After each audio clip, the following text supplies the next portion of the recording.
मांस बंदीवरून शिवसेना विरुद्ध भाजप अशी जुगलबंदी रंगली आहे, तर दुसरीकडे जैन धर्मियांच्या पर्युषण पर्वाच्या पहिल्याच दिवशी मनसे आणि शिवसैनिकांनी उघड मांस विक्री सुरू केली आहे।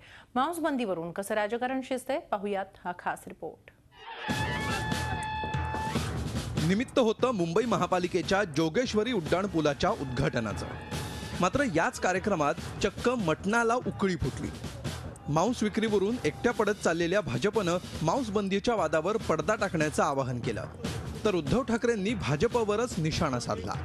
गेल्या काही दिवसांपासून मुंबईत मांसाहारावर नक्कीच वाद सुरू आहे आणि मग या वादावर खूप मोठ्या प्रमाणात देशभरात चर्चा चालू आहे आणि म्हणून वादावर पडदा टाका। शाकाहारी आणि मांसाहारी हा वाद होऊच शकत नाही, किंबहुना भारतीय जनता पार्टी मांसाहारीच्या विरोधात असूच शकत नाही। तुम्ही तुमचा धर्म तुमच्या घरात पाळा, आम्ही आमचा धर्म आमच्या घरात पाळतो, पण तुम्ही आमच्या घरात येऊन आमच्या चुलीपर्यंत जाऊन जर का हस्तक्षेप करणार असाल तर मात्र तेवढं सहन करायचं सहिष्णुता आम्हाला आमच्या धर्माने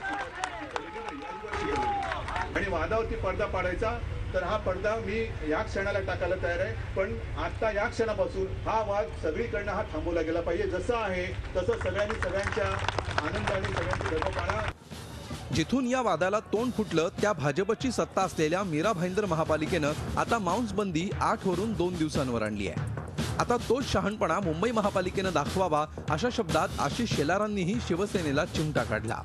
जो शहाणपण मीरा भाईंदर महानगरपालिकेने भाजपच्या महापालिकेने दाखवला तो मुंबईची महापालिका ठराव करून कधी दाखवणार आहे हे आता बघावं लागेल।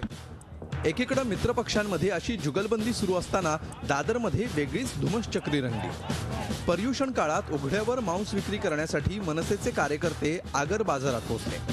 त्यांच्या बाजूलाच शिवसेनेनंही आंदोलन केलं। त्यावेळी दोन्ही पक्षाच्या कार्यकर्त्यांमध्ये बाचाबाची झाल्यामुळे पोलिसांनी सर्व कार्यकर्त्यांना ताब्यात घेतलं। जिस तरीके से ये इलीगल बैन लगाया है, पर्युषण काळात मांस विक्रीच्या निर्णयावर सामान्य मुंबईकर आणि चिकन मटण विक्रेत्यांनीही नाराजी व्यक्त केली आहे। भाजीपाला आम्ही खात नाही आणि भाजीपाल्याशिवाय आम्ही जीवू शकत नाही, आम्हाला मटण मच्छीच पाहिजे। बीजेपीने पण भाजी खायचं बंद करावं, मच्छी चिकन पण खावं आमची अपेक्षा आहे। आमच्या मनात बंदी आहे ना, भाजी विकण्याची बंदी आहे ना, आम्हाला त्यांनी मच्छी खावी आमची इच्छा आहे। त्यांचं काय म्हणणं आहे? मग त्यांचं म्हणणं आहे की मच्छी पण विकायचं नाही, आमचं म्हणणं की भाजी विकायची नाही। जैन धर्मीयांचं पर्युषण पर्व गुरुवारपासून सुरू झालं, ते 8 दिवसांनी संपेल। मात्र राजकीय पक्षांनी मांस बंदीवरून सुरू केलेली ही धुळवड कधी थांबणार? कृष्णात पाटीलसह Dinesh Dukhande, Zee media, Mumbai. Zee 24 तास रहा एक पाऊल पुढे।